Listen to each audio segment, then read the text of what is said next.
A $284,000 Ferrari isn't an investment, it's a liability disguised as an ego trip. See, last Tuesday, a client tried to tell me his F8 would hold its value. He was wrong. Most people, especially those with 550 grand sitting in the bank, are arrogant enough to think they understand depreciation. They don't. I took 20 minutes to show him the math. His broker was too scared to mention. Today, I'm putting that exact math in front of you. And if you think you're investing in toys, stay with me. I'm about to prove how much that mistake is actually costing you. I'm not going to use his real name. We'll call him Marcus. Marcus was 28, 4 years into professional career, not a household name, but making real money. Mid-level contract, the kind of athlete who has actual wealth building potential if someone sits across from him at the table and tells him the truth. His portfolio at the time, a primary home he bought for 1.1 million, two cars combined worth about 180K, $550,000 in cash sitting idle. Zero income producing assets. Sound familiar? See, Marcus wasn't reckless. Marcus wasn't broke. Marcus was just about doing what everyone else told him to do. Buy things that look like wealth instead of building the things that create it.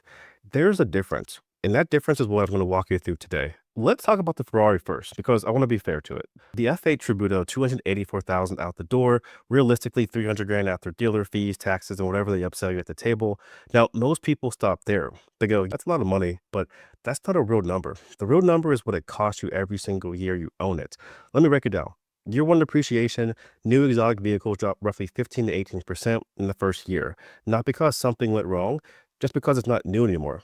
On a $300,000 car, that's $44,000 gone. Not spent, gone. Insurance. Exotic vehicle insurance on a Ferrari F8 for a high net worth individual in Virginia, call it $8,400 a year, minimum. More if you're under 35. Maintenance. Ferrari services intervals are not a suggestion. Annual service, tires rated at that vehicle, brake pads designed for the calibers, budget 5 grand a year on the low end in a good year. Storage, detailing.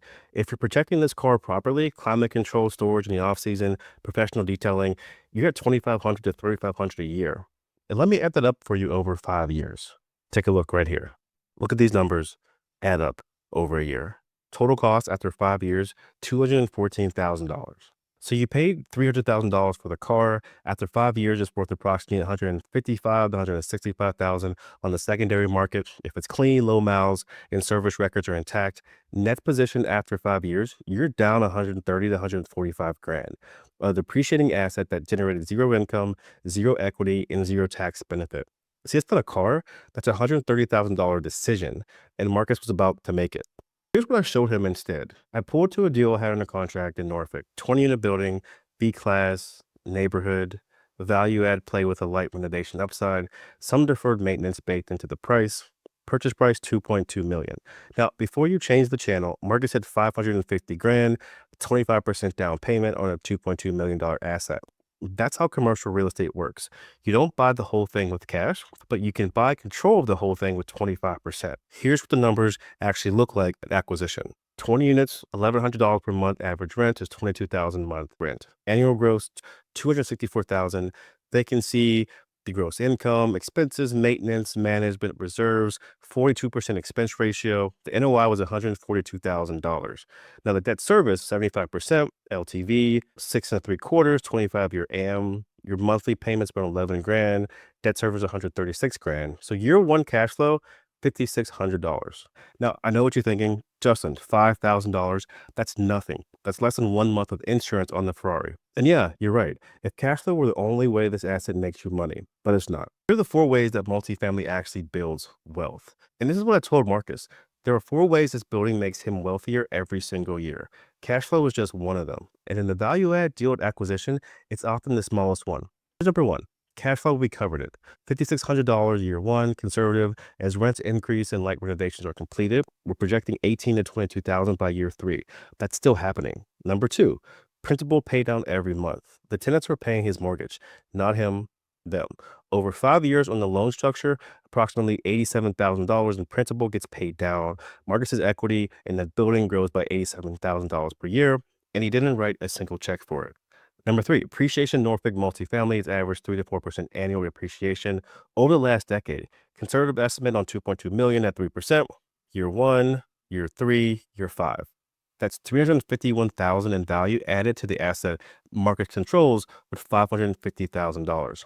And 4, depreciation, the tax shield. This one, most athletes This is the one most athletes have never even heard of.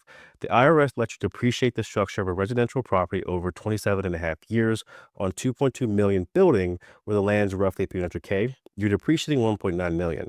So that amount annually is $69,000. That $69,000 shields income. It doesn't mean the building is actually losing value.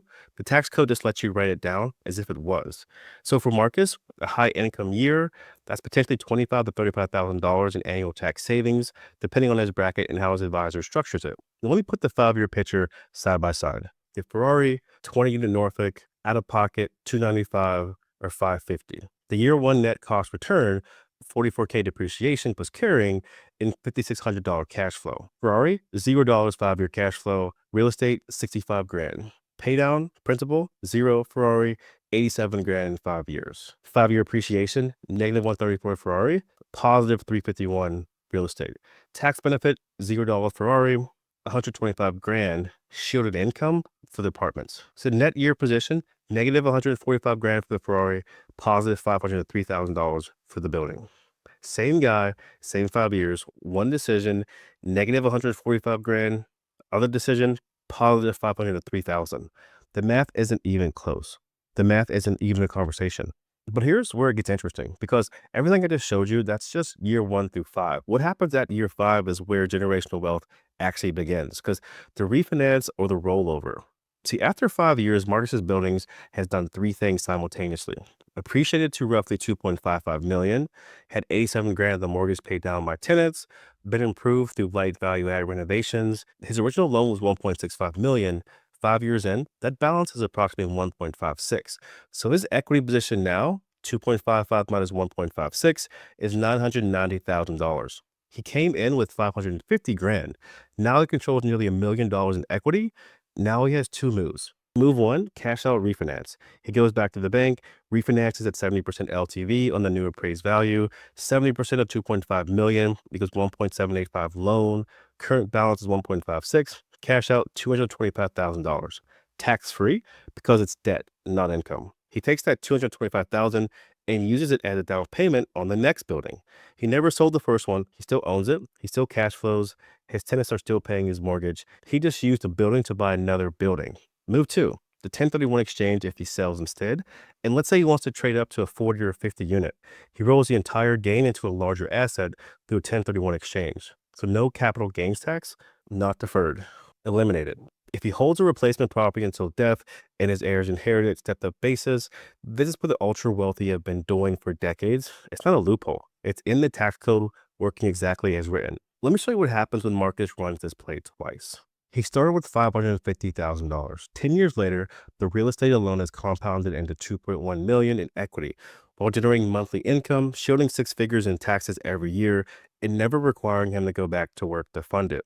The Ferrari, 10 years old, it's worth 85 grand, and if it's pristine, more likely 70K with miles and wear. He put down over $200,000 in the car and has nothing left to show for it but a vehicle he probably barely drives anymore. One asset worked for him every day for 10 years. The other one just sat in the garage depreciating while he paid to keep it alive. See, that's not a flex. That's a liability with a hood ornament. Here's what Marcus actually did.